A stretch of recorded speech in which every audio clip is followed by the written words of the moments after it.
Hello, dear. It's Evelyn. And let me tell you something. When your own son looks you in the eye and demands that you bail out his wife's $300,000 debt as if it's your divine obligation, well, that's the kind of moment that either breaks you or sets you free. It happened on a Wednesday, a quiet, unremarkable Wednesday that turned into the day I vanished. Caden had called the night before. "Let's have lunch, Mom. Just the two of us. Iris is dealing with something." His voice had that edge I'd come to know too well, the rehearsed lightness covering something urgent. And sure enough, when I walked into that overpriced little cafe, one of those places with whitewashed walls and water served in mason jars, I saw it in his eyes. Panic, not fear, not shame, panic. He didn't even wait for the waitress to take our order. "Mom, we need your help." Again. I said nothing. I folded the linen napkin across my lap, smoothing it with deliberate care. The silence unnerved him. "Good. It's Iris. She's in some trouble. Business stuff, legal, loans, credit lines. It's complicated." I blinked slowly. "How much?" His mouth twisted. $300,000. I sat back. "You need me to loan her $300,000? I asked, and my voice, bless it, stayed steady. Caden didn't blink. He'd grown comfortable making absurd requests in that exact tone. "It's not a loan. It's just, you always said you'd help family. She's your daughter-in-law." "And what exactly would I be paying for?" I asked, knowing the answer would infuriate me. It did. Retail leases, unpaid vendors. She expanded the boutique too fast. There's some tax stuff, a few lawsuits. The lawyers say it's salvageable, but she needs capital fast. I looked at my son. Truly looked.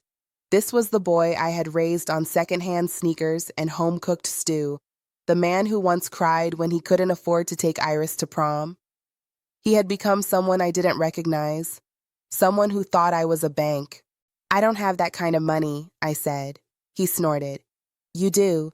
You've just been hoarding it." Hoarding.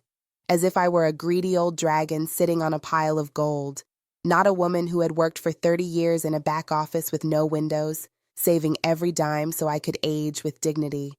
Not a widow who had downsized to a one-bedroom condo while they built a pool in their backyard. Caden leaned in, eyes sharp. "You always said you'd be there if we needed you." "And I was," I whispered, "for 17 years. His face hardened. "If Iris goes bankrupt, it's over for us. Her reputation, my job, everything's connected. If you don't step in—" "If I don't?" I prompted. He exhaled sharply, like I was the problem. "Then I don't know what happens to this family." And there it was, the manipulation, the implication that love was money, and I was cruel for withholding it. I didn't scream. I didn't cry. I took out my wallet, not to hand him a card, but to leave $50 for the untouched lunch and stand up. "Where are you going?" he asked, confused. "I'm going to disappear for a while," I said. "I think you need to see what this family looks like without me holding it together." I left him sitting there with his empty threats and his empty heart. That afternoon I packed one bag, left a note on the counter, and I drove. South. No destination, just away. Away from the ungrateful faces, away from the ever-growing debts that were never mine, away from the woman I had become in service to their comfort. I didn't tell anyone where I went, but I can tell you this. It was the best decision I ever made. Now, would you like to hear what happened next? The highway was empty, long stretches of silence between the radio static and the steady hum of tires on pavement. I drove without music, without a plan, just a strange, aching clarity I hadn't felt in years. There was no destination, only distance. And God, did it feel good to put distance between me and their expectations? I stopped at a tiny roadside motel off Route 41, one of those places where the curtains don't quite close and the ice machine sounds like it's dying. The clerk barely looked up when I checked in under the name Anne, my middle name. It felt symbolic. Not lying, just reclaiming. That night, I sat on the edge of a lumpy bed with floral sheets, staring at a dusty lamp, and I breathed. Really breathed. No bills, no favors, no doorbells ringing with problems dressed as pleasantries.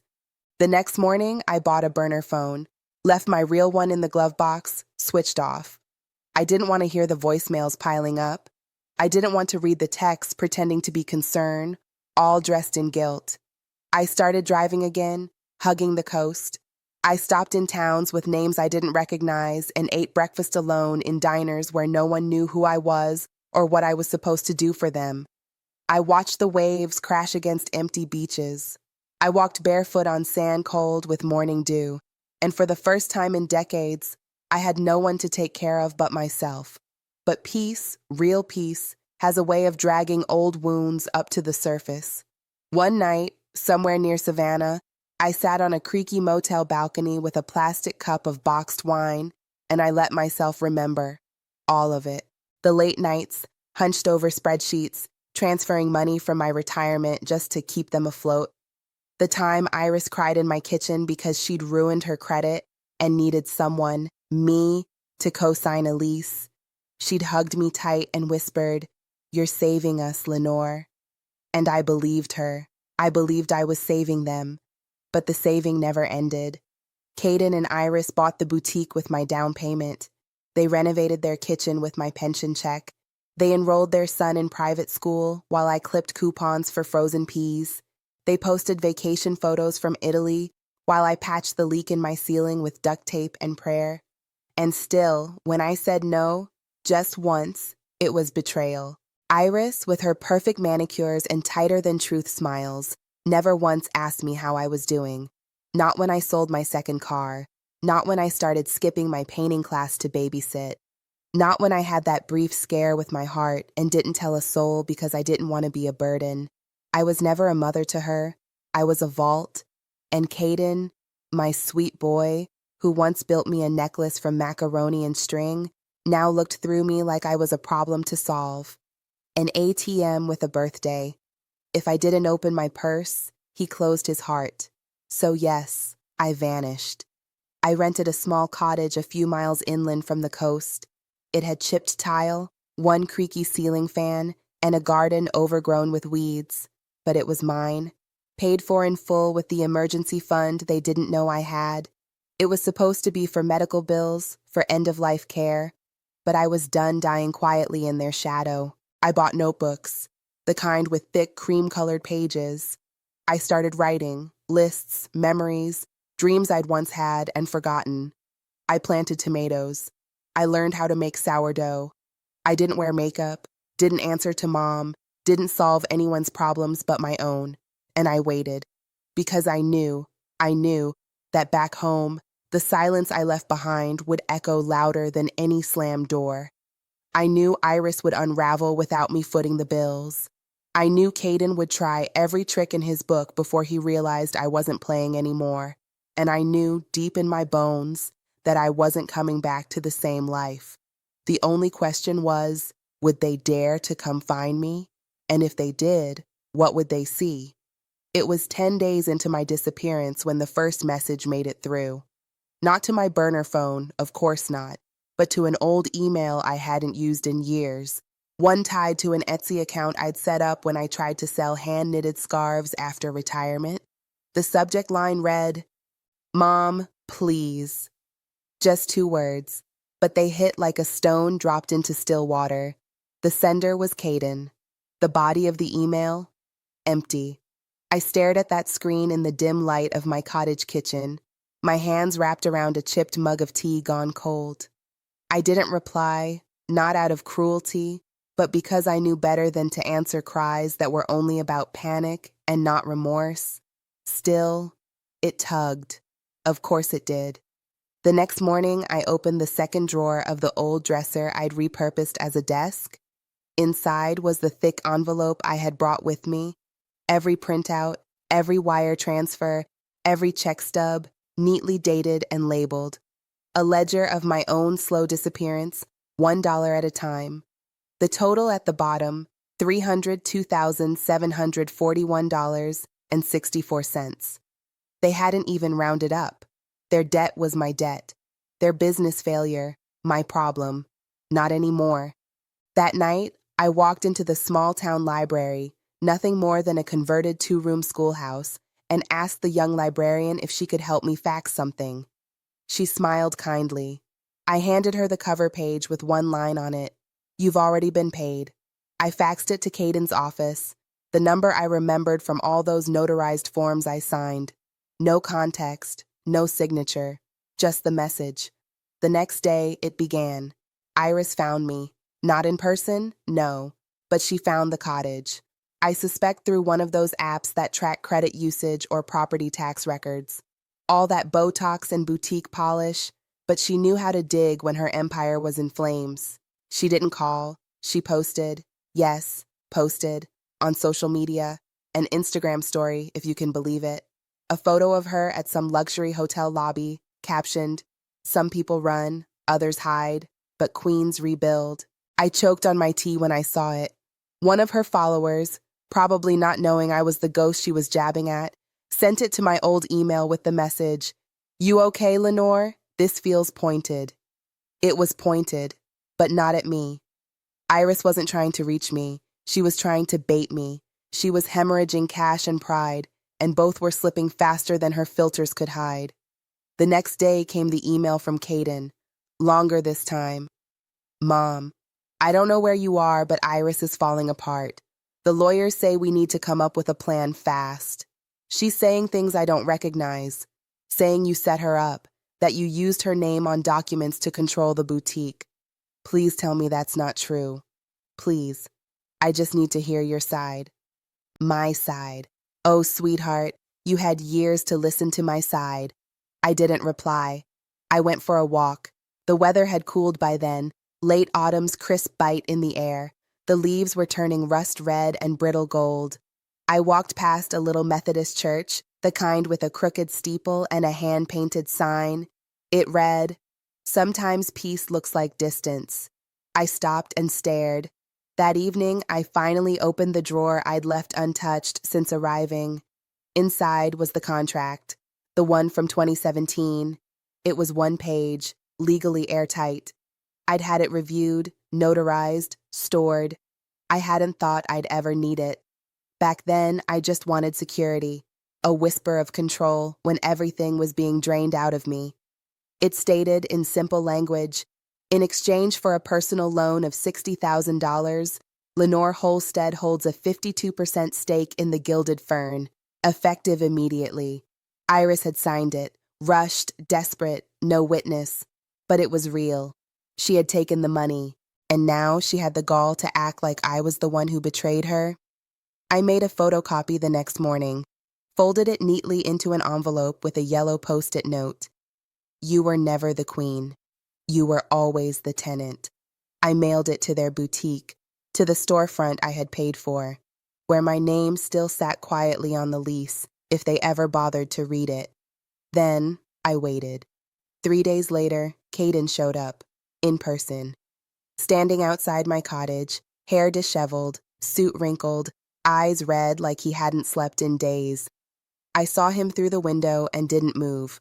I let him knock, let him pace, let him sit on the step and mutter my name to the wind. I didn't open the door. Not yet. You see, I needed him to feel it. The same hollowness I had felt when he looked at me across that cafe table and said, "You've always had it, Mom. Why not just help us again?"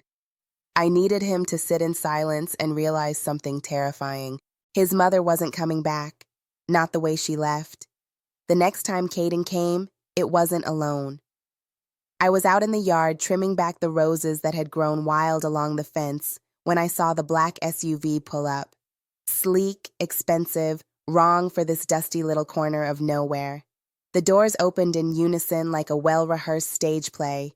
Caden first, looking exhausted and soft around the jaw in a way he never used to, and behind him, Iris. She wore white, head to toe, blazer, slacks, heels that crunched gracelessly against my gravel. Her sunglasses were large enough to cover half her face, but not enough to hide the storm brewing behind them. I didn't stop pruning.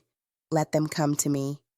Mother, Iris said in that icy tone she used when she wanted to pretend we were both women of elegance instead of two people on opposite sides of a war. We need to talk.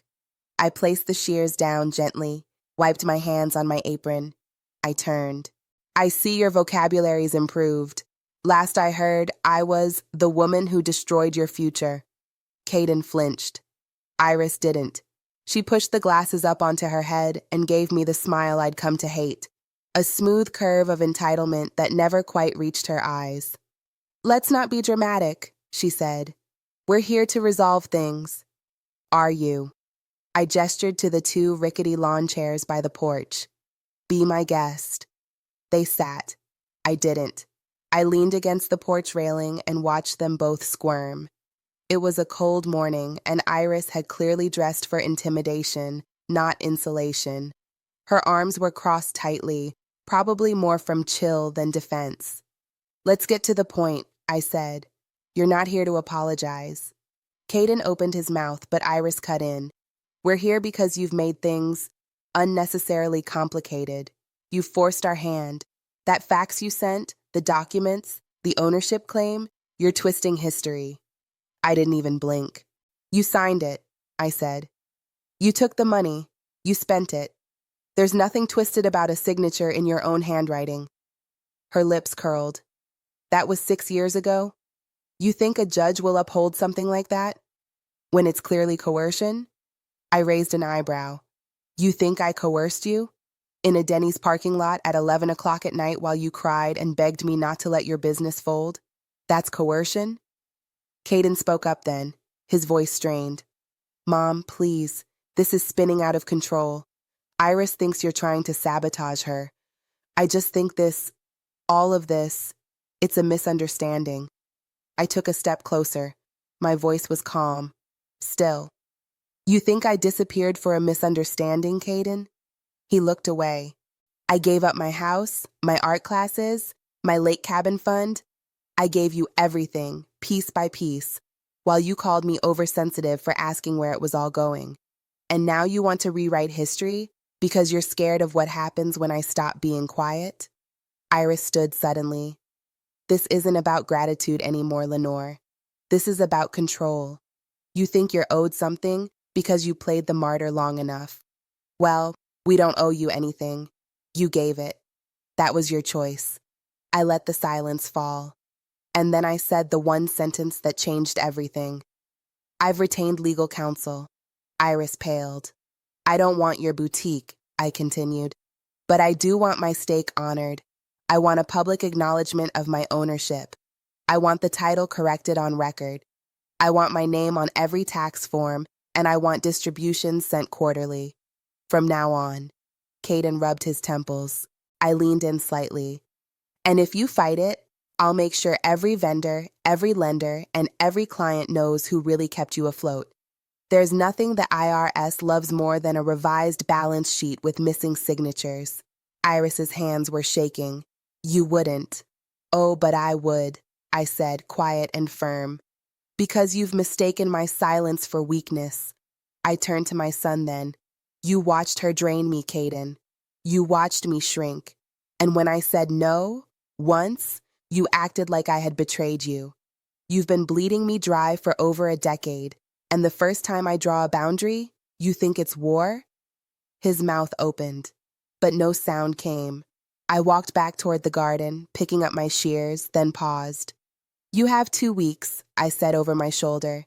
Fix the paperwork, acknowledge my role, or I file with the state. I don't need your forgiveness. I don't even want your apology. I want the truth on paper where it belongs. They left. No hugs, no guilt. Just the sound of gravel under tires and the quiet, desperate pull of a plan unraveling. That night, I poured myself a glass of wine and sat by the fire. I wasn't shaking. I wasn't weeping. I was ready. Let them try. Because for the first time in years, I wasn't the one at their mercy. They were at mine. And something told me. They hadn't seen the storm coming.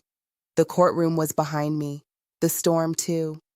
I drove home alone that day, the rain finally clearing, leaving the roads slick and gleaming like glass. I didn't call anyone. I didn't stop for coffee. I just let the silence wrap around me like a warm shawl, heavier than loneliness, but gentler too. Back at the cottage, I took off my shoes and stepped into the soft hush of my new life. The air smelled of lavender and old books. My roses, wild, unruly things, had bloomed while I was gone, reaching over the fence like they had something to say. It felt poetic. There were no victory parties, no press releases, just me, standing barefoot in a kitchen I paid for myself, finally unhooked from the machine of their chaos. And yet, when I saw the email from Caden later that evening, my heart still stuttered. Subject: Mom, we lost the lease. Iris is blaming me. The boutique's over. We've put the house up for sale. I don't know what to say anymore, but I just want you to know I'm sorry, truly sorry, for everything. I read it 3 times, not because I didn't believe him, but because I finally could read his words without being pulled back into their fire. I didn't respond, not because I was angry, because I was free. You see, I had spent so long trying to make them comfortable that I forgot what peace even felt like. I forgot what it meant to wake up without a list of sacrifices waiting for me before my coffee even cooled. But now I tend my own garden. I paint again. My sourdough starter is finally thriving. And some afternoons I just sit in the sun with a book I'll never finish, letting the light hit my face however it pleases. They'll survive or they won't. That's the thing about letting go. You finally let people meet the consequences they've been outsourcing to you all along. And me? I'm not a villain. I'm not a victim. I'm a woman who disappeared to save herself. And she did. This is the final part. And if you're still here with me, darling, thank you for listening, for walking with me through the fire and into the quiet. If you've ever been asked to give until there was nothing left, I hope you hear this clearly.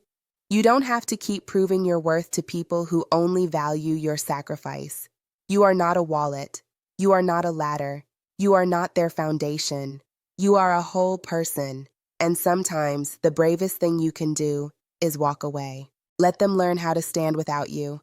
And sweetheart, let yourself finally sit down.